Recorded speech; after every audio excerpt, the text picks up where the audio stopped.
Hello sa inyong lahat. Ito nga at araw-araw nagpa-practice pa din kami ni Yuria ng pagkakarga ko sa kanya sa likod ng bike. Pagkatapos nga namin mag-practice, tumigil kami dito sa playground para makapaglaro naman siya. Sobrang peaceful nga dito sa lugar namin at kahit anong iwan mo walang mawawala. Ang playground nga na to sa harap lang talaga ng bahay namin kaya palagi kaming nandito. At nandito na nga si Yuria at nag-enjoy sa pag-swing niya. Tinry nga din namin laruin tong bola na dala namin galing Pinas. Si Yuria nga yung batang mahilig maglaro sa labas. Pero yung mga nilalaro niya yung naghahanap lang siya ng mga insects, naglalaro ng buhangin, nagbabike o di kaya pumupunta siya sa taniman ng lola niya. Mabilis nga siyang mapagod sa mga mabilisang laro. Siguro dahil din hindi siya sanay. Kaya laking tulong din ito nung nasimulan naming laruan. Dahil natututunan niya ding maging active at maging focus. Nag-i-enjoy nga din ako sa paglalaro nito. Hindi talaga kasi ako mahilig sa mga sports. Nakakatuwa pala yung ganitong laro. Takot kasi talaga ako sa bola lalo na pag volleyball. At nakakatuwa pala pag sa paa lang nilalaro ang bola. At inabot na nga din kami ng 5 o'clock chimes pero nakaka-enjoy pa maglaro. Lalo na sa ganitong edad ngayon ni Yuria, parang barkada ko na lang din siya sa paglalaro. At kahit nga takot ako sa bola, ayaw ko paramdam yun kay Yuria.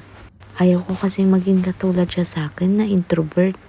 Sobrang mahihain kasi talaga ako sa mga tao noon. Kaya madalang talaga akong lumalabas ng bahay, maliban na lang kung papasok sa school.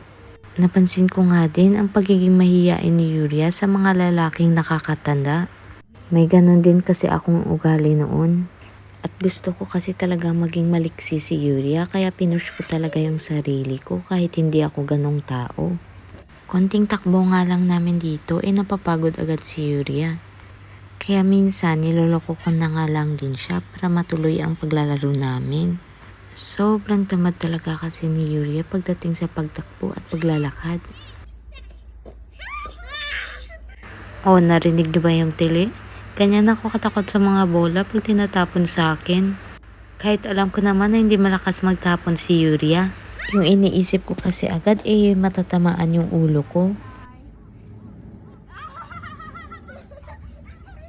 Ilonggo no saisho go wa nani? Bato, bato, pick. Ay. Bato, bato, pick. Umaikai. Bato, Bato, pick. Nani sore? Makita mo. At dahil nga hindi ko na siya maloko, ibang laro na naman yung nilaro namin. At ito nga ang isa sa paboritong laro ni Yuria, ang Jack and Poy. Habang naglalaro nga kami sa may kubo-kubo, napansin namin na umaambon. Mister. お客さんこっちでいいか。 Mister. Raining, Pero? raining, raining. Oh, oh, raining, raining. Kaya napagdesisyonan din namin na umuwi na para makapagpahinga na din. Kinabukasan nga, nakapasok na si Yuria sa childcare.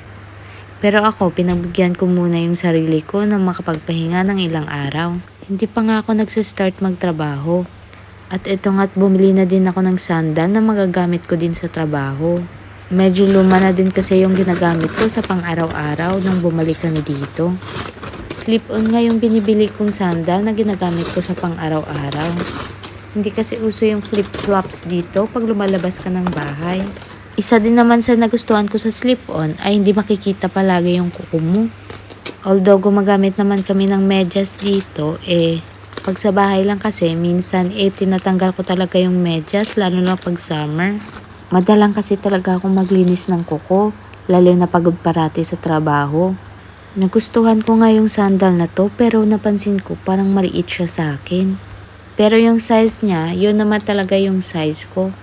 Yung dati kong ang slip-on medyo maluwag sa akin at sobrang komportable ako doon kasi nagme-medyas naman. At eto namang in-order ko ngayon ay hindi ko akalain na tamang-tama lang pala siya sa paa ko. Medyo hindi nga ako komportable. Pero ganito siguro talaga pag bagong suot pa lang. Wala din naman akong choice kung ibabalik ko pa to. Mas mahal pa nga to sa dati kong sandal pero mas gusto ko yung tela ng sandal na binili ko noon. Medyo may pagsisisi nga ako dito nung ito yung pinili ko. Maganda naman siya pero hindi lang siya bagay pag parati mong ginagamit sa labas. Lalo pat lupa parati ang aapakan ko. No choice din naman ako kaya sinukat ko na para masuot ko na din. At kung nakikita nyo may maleta pa nga sa likod ko. Hindi pa nga ako nakapag-ayos ng lahat ng gamit namin simula nung bumalik kami dito. Sobrang marami din kasing ganap kaya hinayaan ko na muna. Tamang-tama lang naman yung size na nabili ko. Pero parang nasanay kasi ako sa luma kong sandal na medyo maluwag. Kaya iniisip ko na lang naluluwag din to pag sinuot ko lagi. Pagkalabas ko nga ng bahay, ipinakain ko muna yung mga alaga naming isda. May mga alaga nga kaming malalaking koi fish dito sa harap ng bahay namin. At dahil nga may trabaho na ako bukas, itchinay ko nga yung gulong ng bisikleta ko. Nung last ko nga napagamit ng bisikleta, inaririnig ko na parang may maingay. Na-try ko na nga din pasukan to ng hangin. Kaya lang parang may butas talaga yung gulong ng bisikleta.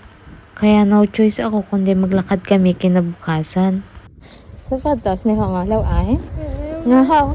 Mama, so? Nga alaw ay? Video pala wala kitaon. Amo na? Oo. Ting alaw ay haw? Low, ay na mawakal to sa Daiso. Sa Daiso, wala tayo sapatos sa Daiso. Awa. Okay na niya. Nami lang gid niya. Nami. Dason kay Yuria naman may kwarta si mama.